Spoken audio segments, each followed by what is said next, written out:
Hi everybody, I'm Greg Fishel. Welcome to bonus weather video. I have no idea actually what number it is.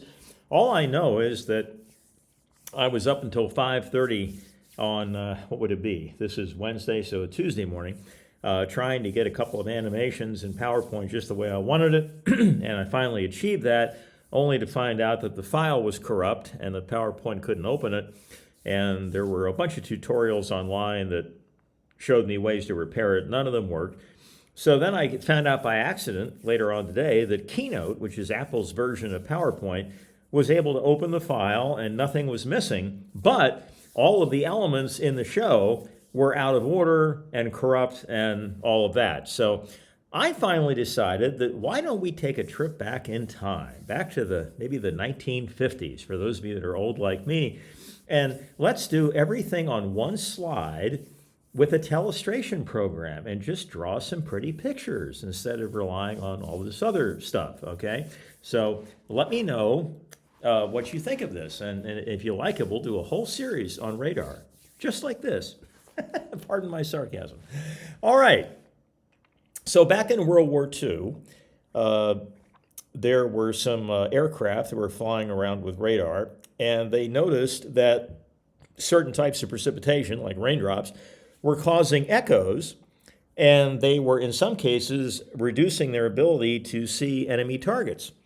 And so that was the first time that we knew that radar could detect particles like raindrops and snowflakes and that type of thing.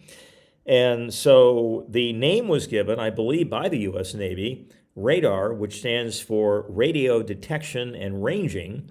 And in 1959, the U.S. Weather Bureau, which is what it was called back then, basically rolled out their first network of radars for the purposes of protecting the public from severe weather.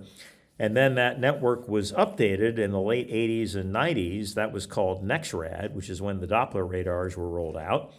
And then dual polarization radars came along, which enabled us to see the shape of falling precipitation objects.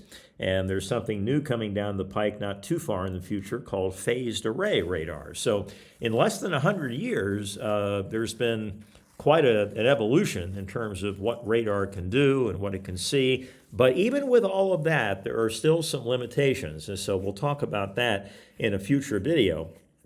But for this first one, I just want to talk about basically how weather radar works and how you get the display that you see on your phone app or on your favorite TV station or whatever.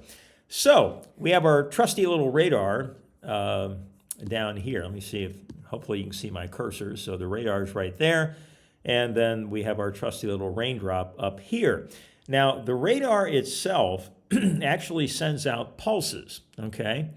And I'm going to make sure that I've got the right thing here. So it's not a continuous beam, okay? It's a pulse. And the pulse travels outward like this, okay? And then it eventually gets to the raindrop.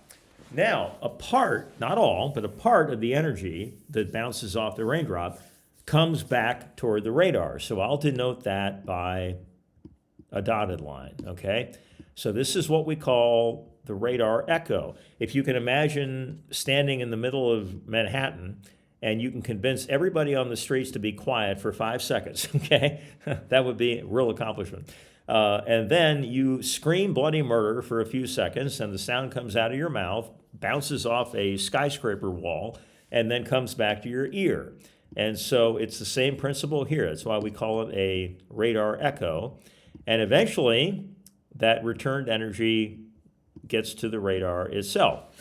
Now, we know that the formula for speed is distance traveled divided by the time. You know, think about the units. If you're driving a car, you're going 60 miles an hour, so in 1 hour's time, you go 60 miles. So the speed of light is 186,000 miles per second. So let's write that out here, if we can.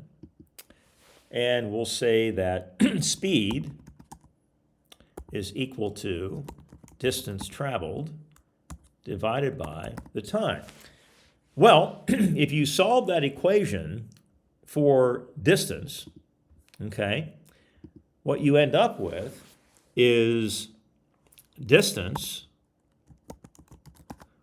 is equal to speed times time. Okay? Well, we already know what the speed and the time are. We know the speed of the radar pulse, which is at the speed of light, which is 3 times 10 to the 8th meters per second, or 186,000 miles per second. And we know how long it took for the pulse to go out, hit the raindrop, and come back to the radar. So if we know the speed and we know the time, we can compute the distance. Now, you do have to be careful here because you don't want to double the distance, okay? Because that distance is going to be the time it took to go out, hit the raindrop, and then the distance coming back. So you don't want to double it. So you have to divide that by 2, and then you get the actual distance that the object is away from the radar. And that is called a radar echo, and it operates much like a sound echo does. The only difference is that sound travels at a much slower speed than light does. So that's the basic principle of radar. But there are some limitations that go along with this, okay? And so we're going to talk about that in the next video about radar. And at some point, we're going to talk about television station radars and National Weather Service radars, what the differences are, how one used to be, I felt, a big advantage in critical situations, but that advantage has pretty much vanished, or at least it's been greatly reduced. So those are all things that I want to talk about in future videos, and we're going to be rolling these out one after another over the course of the next few days. So hopefully you found that interesting. Hopefully we got the point across without all the sophisticated software. And we'll have another bonus video about radar coming up very, very shortly. So you all take care, folks. We'll talk to you soon. See you later.